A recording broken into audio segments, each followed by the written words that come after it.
right, pastors, I believe, have become locked in a partnership that could have so many terms, so don't think of anything about the term partnership other than locked in some sort of deal, I guess, with FEMA. I believe it started probably before this, but 2007, 2006, there started to be talks about this, and you can find some videos. It's tough to find by some other pastors showing it. I'll add some clips here and there throughout this, but anyways, talking about the FEMA and what happened. So the 2007 Clergy Response Team, they call it, to round up whoever was impacted, or whatever FEMA deemed an emergency situation. So their idea was to get them together to say, hey, you guys are the trustworthy, you guys are the people that other people look up to. You are, maybe say, leaders in your community. You are the trusted ones. So we need you guys to get certified through this clergy response team, through FEMA. And then back then they were marking them with some sort of emblem or whatever, pen. And if they didn't have those things, show your paper, show your pen, didn't have that during some sort of emergency or evacuation situation, they were not allowed to be part of this through the FEMA response team. All right, that's how it was on paper, but there's other things that went along with this. They state, just in case we need you to be there for the health of the community, to try to talk people into it's for their best, best benefit, for their best interest. It's for their safety. It's for the community safety, that kind of stuff. That's why they're doing this. And if people aren't following along, well, here comes your trusted pastor or pastors from the area that you've probably seen in church or seen in the grocery stores or seen around town. They're the trusted ones. You guys need to step in line. You need to step in there and talk to the people who are not going along with this, and are trying to say, we don't want to do this. You need to talk to them. You need to let them know it's okay because you're a trusted source. So now there's over 28,000 pastors that have signed to this clergy response team. So something that I have read here of lately, my brothers and sisters, has to do with FEMA. Now, FEMA stands for Federal Emergency Management Agency. FEMA was created in 1978.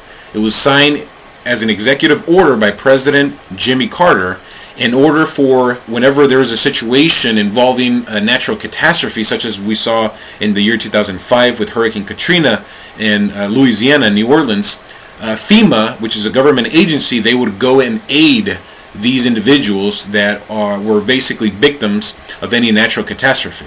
So FEMA is also responsible. In other words, if there was to be something that was of epic proportion that would affect the whole United States of America, FEMA would come into play.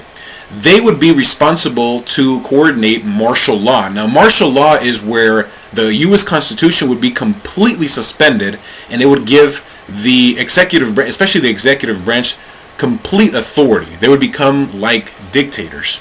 So FEMA, in recent years, has been coordinating a very incognito effort to train pastors from different congregations, different churches. I'm not going to name the churches. Different churches. So these churches, these congregations are going to be prepared for a natural disaster that would affect pretty much the whole country. These pastors are being trained by FEMA to prepare their congregations and their churches in order for them to basically go with the flow. If there was to be martial law declared, these congregations, these church members would obviously be accepting of the situation given if there was a martial law declared in the United States of America. So these pastors are being trained by FEMA to basically tell their congregations, hey, it's okay for you guys to do whatever the government tells you to do. And they're basically using the pretext of, in Romans 13, that we need to listen to the government. Whatever the government tells us to do, we need to obey them, because Romans 13 is giving the governments the absolute authority to basically carry out whatever plan or whatever scheme they want to do. I got some stuff to read here. It might be a little sparse, a little whatever. But December 31st, 2011, NDAA, National Defense Authorization Act, signed into law with $662 billion going to the Pentagon. The NDAA, that's the National Defense Authorization Act, also contains a measure which allows U.S. citizens to be taken into custody and held indefinitely without ever being charged with a crime. U.S. citizens can be deemed a threat for anything that goes against the government and will be arrested by police and or other military personnel and held without trial forever indefinitely. This is NDAA Section 1022. NDAA Section 1022. This was in 2011. National Emergency Centers Act, or H.R. 645, mandates the establishment of national emergency centers to be located on military installations for the purposes of providing temporary housing, medical assistance to individuals and families due to an emergency. What's the emergency? They don't explain what the emergency is. They just say of any kind. Camps will also be used to provide the coordination and preparedness response and recovery efforts of government and other entities. All right? So these camps can also be used to meet the needs as determined by Homeland Security. This could lead to a forced detention of American citizens in the event of widespread rioting and national emergency or total collapse. Think of fiat dollar collapse that may lead to scarce food and or housing, rioting, that kind of stuff. Anything they deem can put U.S. citizens into these camps, these national emergency centers, they're calling them. So FEMA, DHS drills were predicated on bioterrorism. Pastors were trained in dealing with split families and separated family members that were resistant. Pastors were also trained to go into homes of those that were resisting, like I talked about, and convince them to go to one of these relocation camps, or how they say in it, national emergency centers. Relocation camps as a final step before, so you need to talk these people into this, as a final step before sending in SWAT teams to get the last of the people that were resisting. So, pastors, you're along with us, you're teamed up with us. You need to go in here as a last, effort before we send in the SWAT teams and pull all of those last resistors out. The goal of a pastor teamed with FEMA is to bring order and encourage compliance with DHS and FEMA. The pastors were told over and over, Romans 13 emphasized over and over the influence the pastors have over the communities and the trust of the community has in their pastors. The pastors were forced to sign non-disclosure forms. So, what are those non-disclosure forms? Well, we don't know because they're not disclosed. Preachers are being muzzled by the 501c3 regulations being enforced for the Justice Department and the IRS. So, because you're 501c3 pastor, you work for this 501c3 religious organization, this church, you sign these papers through FEMA, and if you didn't, there's going to be consequences because you're a 501c3. That's what it's saying, basically. And I made the choice to stay there and listen as they brought in a man from the state office, and he began to teach us these things. He said, what we're going to look for is how to train pastors in dealing with the individualist mentality that takes place in a community, especially farm and rural communities. He goes, the cowboy mentality. And I was shocked that he would say that to us. And someone said, what do you mean a cowboy mentality? He goes, the one that says this is my land, not yours? This is my property, not yours? And I'm going, yeah, I understand that thought. And he said, we want you pastors to quell that mentality because we're going to need that to carry through with our plans for disaster relief. In the event of bioterrorism, in our area we're looking at cattle, cows, dairy cows, chickens, I guess, and lamb, and sheep, and we're looking at crops. And they said, the terrorists come to this county, And I'm laughing going, why would they come to our county, for goodness sakes? We have 13,000 people in the largest town, 44,000 in the whole county, and nobody cares because half the people work at Honda. They don't care about anything else. That's the way life is where we live. So I'm sitting there listening to this terrible thing, what they want to do, and he keeps going and going and saying, you know, you pastors are the ones who can get your churches ready for any kind of thing that happens, like a quarantine. And I'm going, writing this down because he's not giving any print information, writing it down. In the event of a disaster, a tornado, a flood, and I'm going, well, I understand we need training for that. I mean, we need to have plans for that. He goes, and the event in a declared emergency, you know, like martial law. And it didn't get this quiet at the meeting. I said, what do you mean martial law? He goes, well, we had this test in Iowa a few years back, and we found out the problem was at the local level. We got no cooperation from the farmers who wanted to give up their crops and their land and their animals. He goes, and for crying out loud, it was just a drill, and they wouldn't give them up. What are they going to do when it's the real thing? Come on, you guys know what I'm like at that meeting. I'm sitting there going, is this guy for real? Is he ridiculous? Is he nuts? What's he doing coming here telling us that? Then he tells us he's from a rural community in Ohio, and he is. And he said, this is what we have to do. We have to get you pastors to get your churches prepared for something like that, something like a bioterrorism attack, a flood, a tornado, where people will have to be quarantined or relocated. And so, by the way, we use different terminology. We don't use the term relocation center because that's gone by the wayside. People don't like it. We call them community health centers. I said, well, that's great. One of the ladies of the meeting said, yeah, we don't like to use quarantine. Are you ready for this? You write this one down. This is the perfect in some type of new language.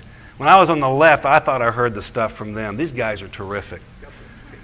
Social distancing. That's a quarantine. Social distancing.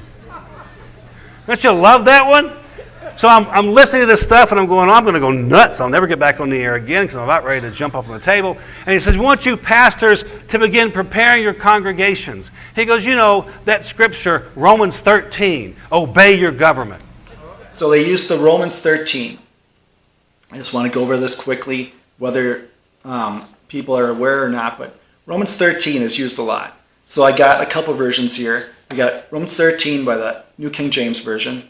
Let every soul be subject to the governing authorities. This is 13:1, Romans 13:1. To the governing authorities, for there is no authority except from God, and the authorities that exist are appointed by God. All right? So that's the New King James Version. That's Romans 13:1. So Romans 13:3, New King James Version. For rulers are not a terror to good works, but to evil. Do you want to be unafraid of authority? Do what is good, and you will have praise from the same. All right.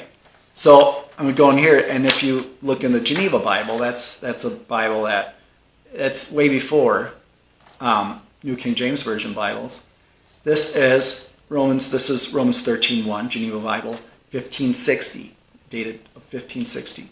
Let every soul be subject unto the higher powers. For there is no power but of God, and the powers that be are ordained of God. All right?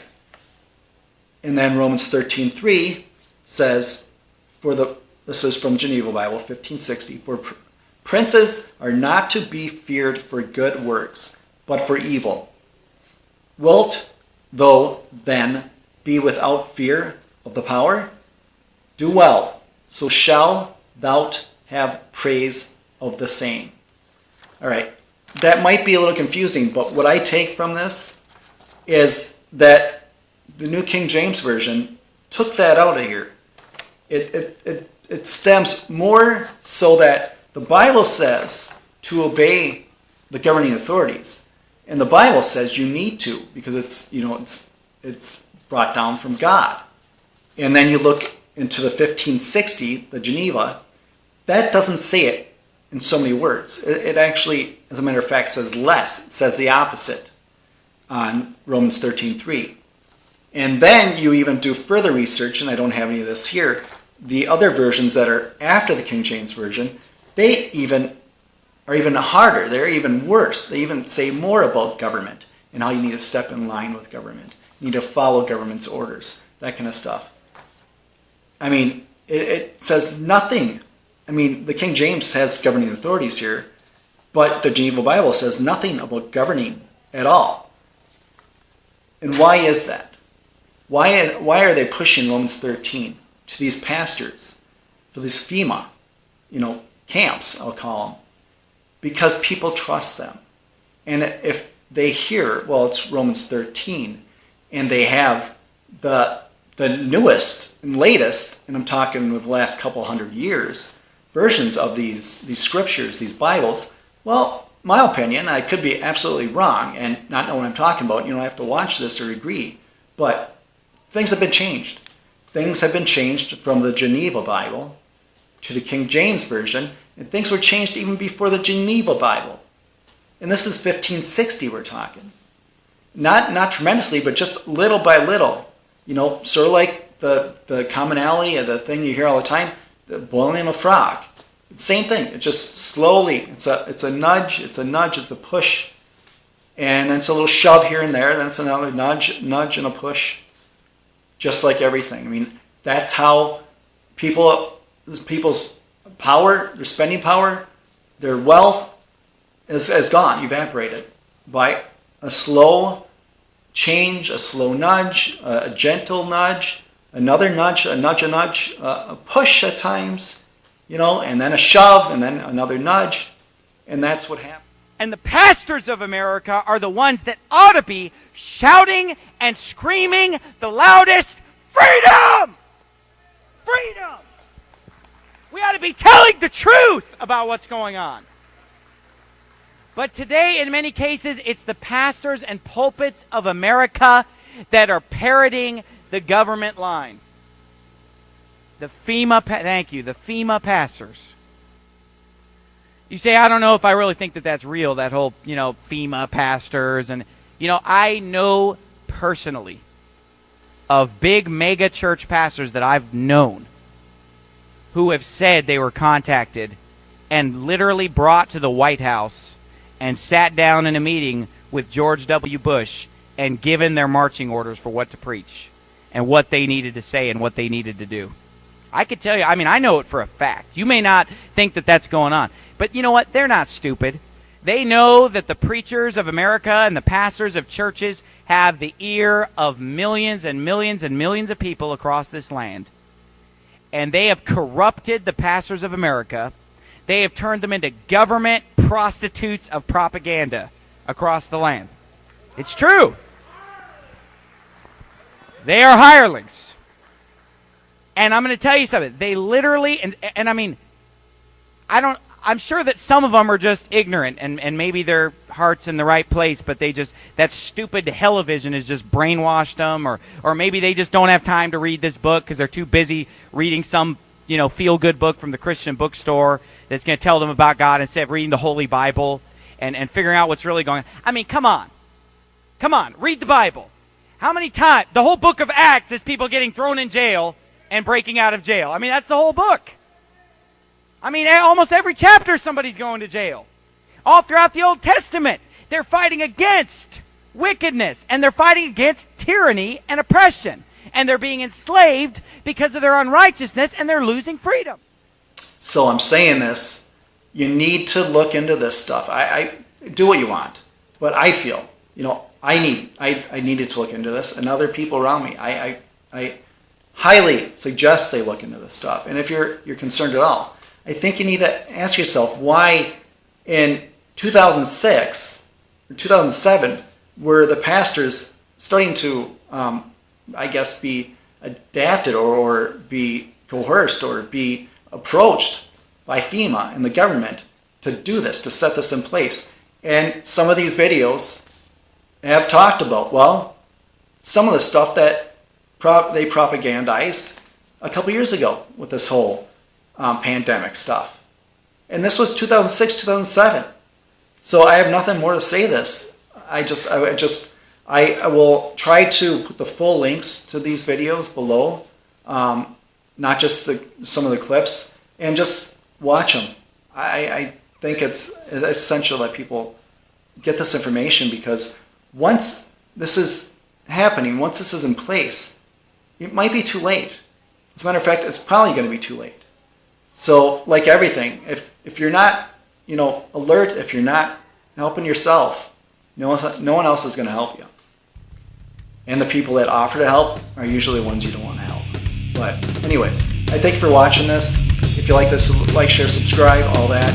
Stay vigilant, protect yourself, protect your family, protect your health, and protect your wealth.